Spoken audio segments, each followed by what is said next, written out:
ಆಗಿದೆ.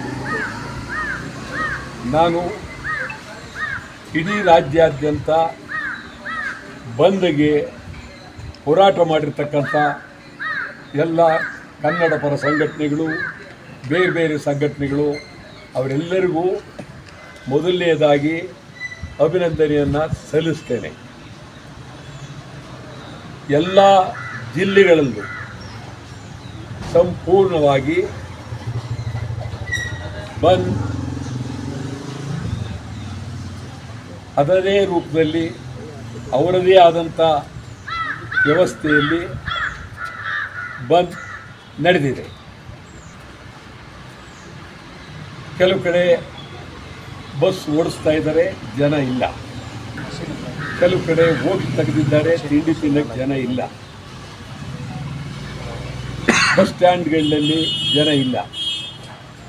ಒಟ್ಟಾರೆ ಕನ್ನಡ ಒಕ್ಕೂಟ ಕರೆದಿರ್ತಕ್ಕಂಥ ಬಂದ್, ಕನ್ನಡಿಗರಿಗಾಗಿ ಕರೆದಿರ್ತಕ್ಕಂಥ ಬಂದ್ ಸಂಪೂರ್ಣವಾಗಿ ಯಶಸ್ವಿ ಆಗಿದೆ.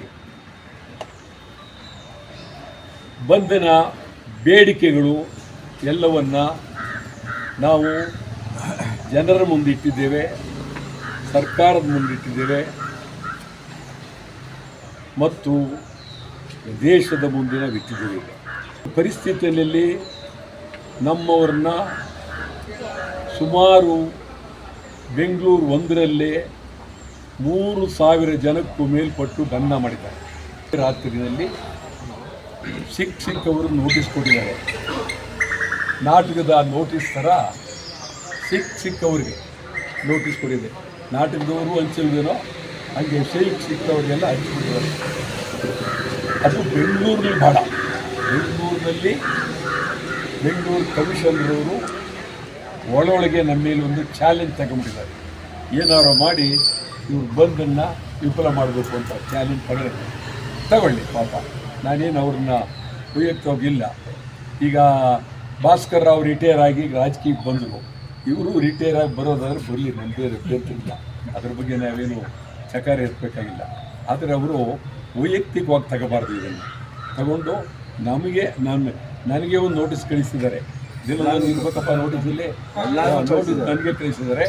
ಆ ನೋಟಿಸ್ನಲ್ಲಿ ಎಲ್ಲರಿಗೊಂದು ಊರೆಲ್ಲ ಹಂಚಿದ್ದಾರೆ ಅಂತ ಹೇಳಿಬಿಟ್ಟಲ್ಲ. ಹಾಗೆ ಊರೆಲ್ಲ ಹಂಚಿದ್ದಾರೆ, ನಾಟಕದ ನೋಟಿಸ್ ಅಂತಾಗೆ ಸಿಕ್ತವ್ರಿಗೆಲ್ಲ ಹಂಚಿದ್ದಾರೆ. ಅದರಲ್ಲಿ ಒಂದು ಸೆಕ್ಷನ್ ಹಾಕಿದ್ದಾರೆ. ಅವರು ಹೈಕೋರ್ಟ್ನವರು ಯಾರೋ ಬಂದರು, ಏನೋ ಆಯಿತು, ಫ್ರೀಡಮ್ ಪಾರ್ಕು ಇಲ್ಲಿ ಈ ಫೋಟೋ, ಫ್ರೀಡಮ್ ಪಾರ್ಕು ಅಲ್ಲಿಗೆ ಹೋಗಬೇಕು ಅಂತ.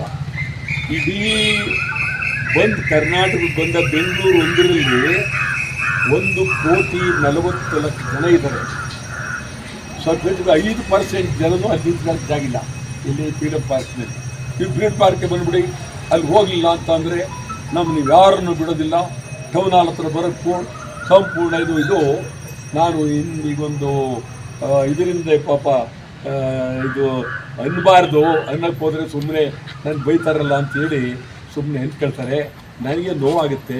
ಕಮಿಷನ್ರವರು ಸ್ವಲ್ಪ ಇದಾಗಿರಬೇಕು, ಭಾಳ ಗಾಂಭೀರ್ಯದಿಂದ ಇರ್ಬೋದು. ನೀವು ಕಮಿಷನ್ರು, ನಿಮ್ಮ ಅಧಿಕಾರಿ ಎಲ್ಲ ಇರುತ್ತೆ. ನಮ್ಮ ಬಂದನ್ನು ಹತ್ತಿರ್ತಕ್ಕಂಥ